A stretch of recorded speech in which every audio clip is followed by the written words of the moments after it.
Salut! J'espère que vous avez passé de bonnes vacances et que ceux qui n'en ont malheureusement pas pleinement profité ont trouvé le temps de se reposer. Perso, je me suis bien reboosté pour cette rentrée.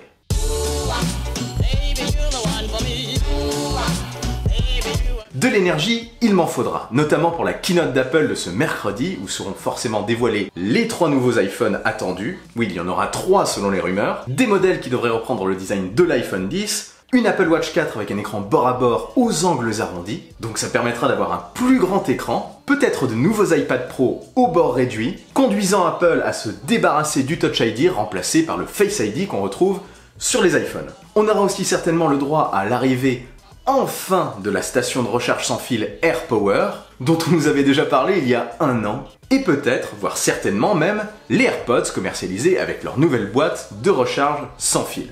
Et quelques petits plus, qui sait? Peut-être une nouvelle couleur, une version matte black serait vraiment sympa. Sinon peut-être quelques petits plus comme une meilleure résistance à l'eau, enfin, on verra. Notez qu'on attend aussi de nouveaux Mac, parce que souvenez-vous, du côté des MacBook, seul le modèle Pro avec Touch Bar a été mis à jour. Je sens d'ailleurs la disparition du modèle Pro 13 pouces sans Touch Bar, remplacé par un MacBook classique de 14 pouces. Donc il est possible que ces Macs bénéficient d'une conférence propre en octobre ou en novembre. Peut-être aussi qu'on devra attendre cette fameuse seconde conférence pour voir les nouveaux iPad Pro, pour les mêler aux ordinateurs afin d'appuyer que pour eux, l'iPad Pro est le successeur de l'ordinateur.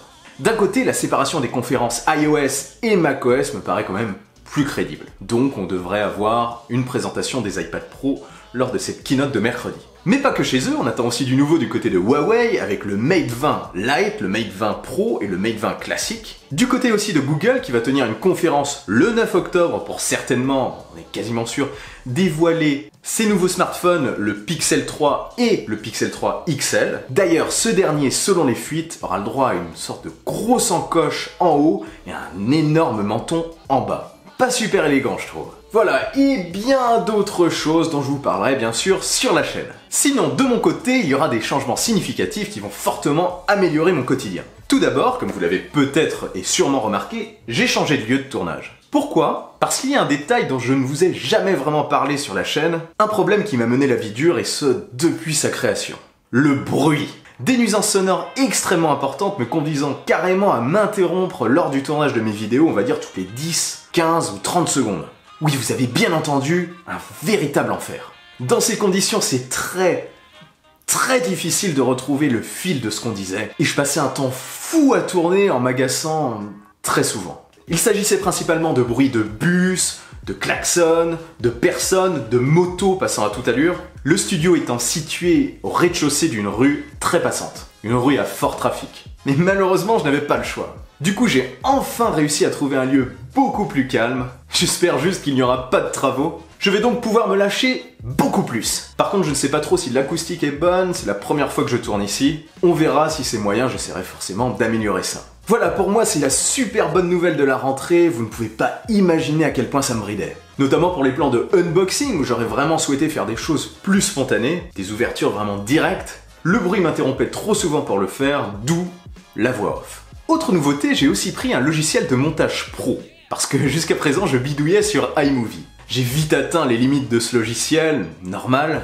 J'apprends, mais je sais déjà faire ça, enfin rien d'extra, mais je ne pouvais pas le faire avant. Bref, je vais bien m'éclater et le contenu s'améliorera progressivement. J'aimerais aussi changer d'éclairage parce que là j'ai un truc pas fou et changer de micro aussi, mais là ça attendra à faute de budget. D'ailleurs maintenant qu'on parle de budget, certains m'ont demandé si j'avais un Tipeee ou un autre moyen pour me soutenir financièrement. Eh bien sachez que j'ai récemment fait une demande d'adhésion à Utip et elle a été validée il y a peu. Il faut juste que j'attende un peu qu'ils aient suffisamment de pubs pour finaliser l'ouverture de mon compte. Pourquoi de pubs? Parce que Utip propose plusieurs solutions pour soutenir les créateurs, là où Tipeee ne propose qu'un abonnement mensuel. Utip permet ainsi de donner mensuellement de l'argent, si on le souhaite, aux créateurs, ou alors tout simplement ponctuellement. Mais là où c'est intéressant, c'est que vous pouvez aussi me soutenir gratuitement. Là vous vous dites, what? Mais comment? Gratuitement? Grâce à la lecture de publicité. En gros, vous visionnez des pubs et de l'argent m'est reversé. Je trouve ce concept assez intéressant parce que certains ne souhaitent pas ou ne peuvent pas forcément donner de l'argent pour soutenir un créateur, mais aimeraient quand même l'aider.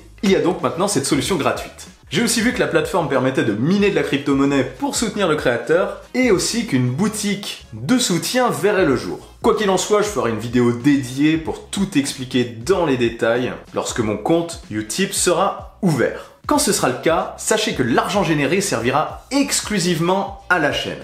Soit pour l'acquisition de nouveaux matériels, comme je vous en parlais tout à l'heure, de lumière, de micros, ou alors de l'acquisition de produits à tester. Et à chaque fois, je vous dirai si telle ou telle chose a été financée grâce à vous.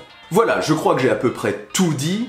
Je vais mettre les bouchées doubles et essayer de me diversifier un peu plus. Je n'ai pas envie de faire une chaîne essentiellement destinée aux smartphones. J'aimerais aller plus loin. Je vais aussi continuer de faire ce qui me plaît le plus, rêver et me projeter vers le futur. Ah, je suis quand même bien mieux ici, moi. Si cette vidéo vous a plu et que vous voulez m'aider, partagez-la et laissez le bon pouce en l'air qui claque. On se retrouve en fin de semaine pour parler forcément de la keynote.